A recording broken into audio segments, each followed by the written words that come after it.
Hello दोस्तों, नीलकमल recipe में मैं नीलकमल आपका बहुत बहुत स्वागत करती हूँ। आज मैं आपके सामने बहुत ही अच्छे से टिप्स एंड ट्रिक्स लेकर आई हूँ जो कि आपके बहुत ज़्यादा काम में आने वाले हैं और ये आपको अभी तक किसी ने बताए भी नहीं होंगे। तो चलिए अपनी वीडियो की तरफ चलते हैं। देखिए ये है बिंदियाँ और बिंदियों को हम डाल देंगे दूध में। आप सोच रहे होंगे क्या कोई दूध में बिंदियाँ भी डालता है? तो क्या आपने कभी दूध में बिंदी डाली है? नहीं डाली है ना? तो दूध में आप डाल दीजिए बिंदियाँ। ये जो टिप्स है आपके बहुत ज़्यादा काम में आने वाली है। तो देखिए मैंने दूध में इस तरह से 6 से 7 बिंदियाँ डाल दी हैं और मैं आपको अब बताने वाली हूँ कि हम दूध में बिंदी क्यों डालते हैं। तो देखिए ये है हमारी बिंदियाँ और हम अक्सर बिंदियाँ लगाते हैं। भाई हर इंसान बिंदी लगाता है, हर शादीशुदा औरत बिंदी ज़रूर लगाती है और बिंदी जो है औरत की पहचान भी है और बिंदी लगती भी बहुत खूबसूरत है। तो जब हम बिंदी इस तरह से माथे पर लगाते हैं तो हमारे माथे पर थोड़ी सी एलर्जी हो जाती है या माथे की जो स्किन होती है थोड़ी रेड रेड हो जाती है। तो अगर आपको कभी भी बिंदी लगानी है, थोड़ा सा आप दूध ले लीजिए और दूध को इस तरह से हल्का सा माथे पर लगाइए और थोड़ा सा उसको रब कर दीजिए। उसके बाद आप बिंदी लगाएंगी तो आपके माथे पर ना तो रैशेस पड़ेंगे ना ही खुजली होगी। कभी कभी चकत्ते से पड़ जाते हैं, बिंदी का जो वैक्स होता है बहुत नकली आता है। तो देखिए कभी भी आपको बिंदी लगानी हो हल्का सा दूध ले लीजिए, उसके बाद उसको रब करिए, उसके बाद लगा लीजिए बिंदी। तो आपकी स्किन पे कोई भी रिएक्शन नहीं होगा। तो देखिए तो इस तरह से आप बिंदी लगाइएगा। जब भी बिंदी लगाएं, किसी भी साइज़ की बिंदी लगाइएगा, आप थोड़ा सा दूध अपने माथे पर हल्का सा उंगली से लेकर लगा लीजिएगा और उसके बाद बिंदी लगाइएगा। आपकी स्किन एकदम ठीक बनी रहेगी। तो देखिए मैंने इस तरह से बिंदी लगाई, ऐसी आप भी बिंदी ज़रूर लगाइएगा। और बिंदी लगी भी इतनी मजबूत है, उसका जो बैक्स है वो बिल्कुल ख़राब नहीं हुआ। देखिए मैंने इसको हिला के दिखाया है, बिंदी एकदम मजबूती से लगी। क्योंकि कुछ बिंदी ऐसी होती है कि लगाओ थोड़ी देर बाद छूट जाती है। तो इस तरह से बिंदी लगाएंगी, बिंदी भी मजबूत लगी रहेगी, उसका बैक्स जो है और अच्छे से काम करेगा। और कभी भी आपको बिंदी लगानी हो ये वाली टिप्स ज़रूर आजमाइएगा, ये बहुत ही अच्छी है, आपके बहुत ज़्यादा काम में आने वाली है। इसके बाद हम अपनी अगली टिप्स की तरफ चलते हैं। देखिए हमारे एड़ी में कभी कभी बहुत दर्द होता है और इतना दर्द होता है कि एड़ी जो है हमारी ज़मीन पर रखी नहीं आती, मतलब हम ज़मीन पर पैर ही नहीं रख पाते हैं और इतना चुभन जैसा दर्द होता है जैसे कुछ चुभ रहा है। तो ये बहुत अजीब सा दर्द होता है और काफ़ी लंबे समय तक ये दर्द रहता है। तो देखिए ये दोनों एड़ी में से किसी में भी हो सकता है। और जब ये एड़ी में दर्द होता है तो कभी कभी धीरे धीरे ये पंजे की तरफ भी ऐसा लगता है कि पंजे की तरफ भी हो रहा है। तो बहुत अच्छी सी मैं दादी और नानी की ज़माने की आपको टिप्स बताऊंगी कि जब भी कभी भी एड़ी में दर्द होता था तब वो लोग क्या करती थी। तो हम लेंगे ईंट का एक टुकड़ा, ईंट का टुकड़ा मैंने लिया, इसको थोड़ा सा धुल लिया है क्योंकि इस पर मिट्टी लगी हुई थी। तो जब भी हम रोटी बनाएं, रोटी या पराठा जब भी हम तवे पर बनाते हैं, हमारा तवा जो है गर्म होता है।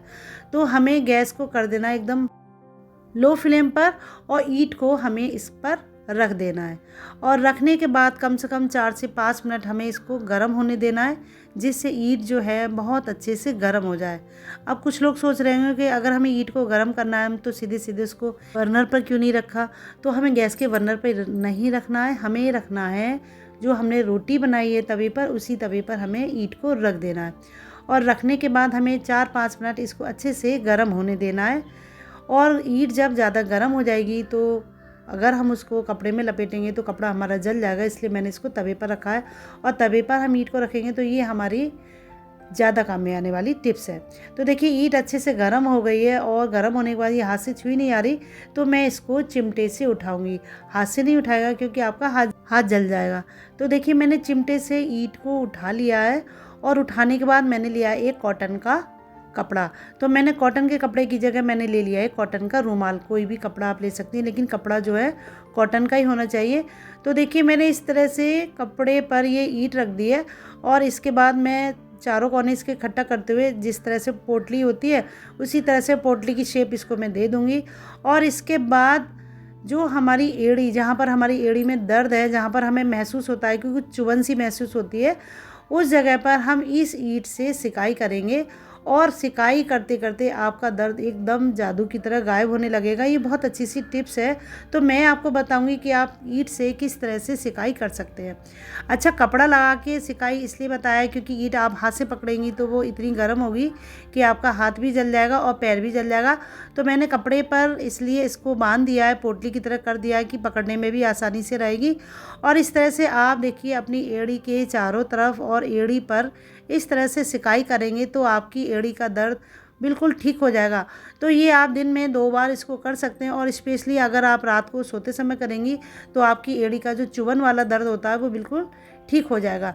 ये बहुत पुराना टिप्स है और ये नानी और दादी के ज़माने का है। जब भी कभी भी किसी की एड़ी में दर्द होता था तो इसी तरह से जो ईंट होती थी तो ईंट को गर्म करके इसी तरह से कपड़े में बांधकर एड़ी की सिकाई की जाती थी और एड़ी का दर्द 2-3 दिन में बिल्कुल ठीक हो जाएगा। तो कभी भी आपकी एड़ी में इस तरह की प्रॉब्लम आए तो आप ईंट को गर्म करके सूती कपड़े में लपेट कर इस तरह से अपनी एड़ी पर सिकाई करेंगी तो आपकी एड़ी का दर्द बिल्कुल ठीक हो जाएगा।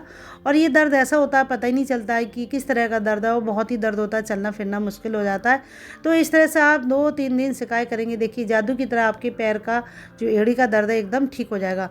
और साथ ही इसे सिकाई करते समय आप इसके आगे की साइड में पंजे की तरफ भी सिकाई कर सकती है और थोड़ा सा तलवे की तरफ भी सिकाई कर सकती है। बहुत अच्छी सी टिप्स है और इतनी अच्छी टिप्स है कि आपकी एड़ी का दर्द एकदम जादू की तरह गायब हो जाएगा।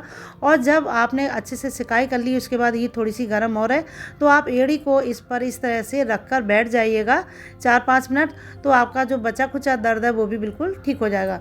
तो ये बहुत अच्छी सी टिप्स है, इस टिप्स को ज़रूर कीजिएगा और ये बहुत अच्छा सा एड़ी के दर्द को दूर करने का उपाय है। इसमें कोई भी आपका पैसा नहीं खर्च हुआ, आप डॉक्टर के जाएंगे आपका बहुत सारा पैसा लगेगा, लेकिन अगर आप इस तरह से आप अपनी एड़ी की सिकाई करेंगे तो आपका एड़ी का दर्द बिल्कुल ठीक हो जाएगा। इसके बाद हमारी अगली टिप्स है, देखिए ये नींबू है और अगर हम नींबू को इस्तेमाल करते हैं तो उसको काटते हैं और काटने के बाद हम आधा नींबू इस्तेमाल करते हैं और आधा नींबू की हमें कभी कभी ज़रूरत नहीं होती तो हम उसको ऐसे ही रख देते हैं तो नींबू थोड़ा सा सूख जाता है। तो कभी भी आप नींबू का इस्तेमाल कीजिए, जो उसका आधा जो हिस्सा है जिसको हम इस्तेमाल कर चुके हैं उस आधे नींबू को अगर हम नींबू के ऊपर इस तरह से रख देंगे तो हमारा जो नींबू है, जो दूसरा सही वाला नींबू है, वो बिल्कुल भी सूखेगा नहीं। तो कभी भी आपको नींबू इस्तेमाल करना हो और आधा इस्तेमाल करना हो तो आधा जो आपने निचोड़ के नींबू का जो छिलका है उस छिलके को आप नींबू के ऊपर इस तरह से रख दीजिए अपने फ्रिज के अंदर। आपका नींबू जो एकदम तरोताज़ा बना रहेगा जैसे काटने से पहले था।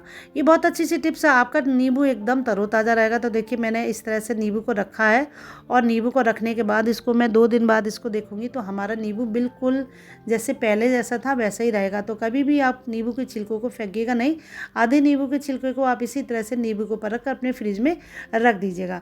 ये बहुत अच्छी सी टिप्स है, आपका नींबू एकदम तरोताज़ा बना रहेगा, हरा भरा बना रहेगा। इस टिप्स को आप इस्तेमाल ज़रूर कीजिएगा।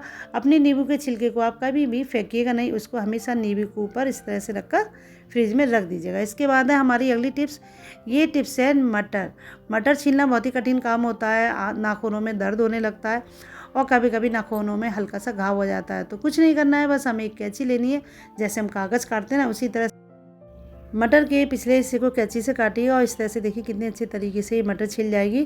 तो अब मटर छीलना बहुत कठिन काम नहीं रहा, आप कैंची से कट करके मटर को काटिएगा और फटाफट से आप अपनी मटर को छील लीजिएगा और ढेर सारी मटर बाज़ार से मंगाइएगा। उसके बाद ढेर सारी मटर को छील कर आप अपने फ्रिज में स्टोर करके रखिएगा, क्योंकि मटर छीलना सबसे कठिन काम होता है, बहुत सारा समय इसमें हमारा लगता है। तो देखिए इस तरह से आपका कितना सारा समय बचा। इस तरह से आप मटर छीलेंगे तो बहुत सारी मटर को आप आराम से बहुत ही जल्दी तरीके से छील लेंगे। तो आपको ये सारी टिप्स कैसी लगी मुझे कमेंट बॉक्स में ज़रूर बताइएगा और मेरी वीडियो को आप लास्ट तक देखिएगा और शेयर ज़रूर कीजिएगा। तो मिलते हैं आपसे अगली वीडियो में नए टिप्स एंड ट्रिक के साथ। तब तक के लिए bye bye, have a nice day, thank you very much.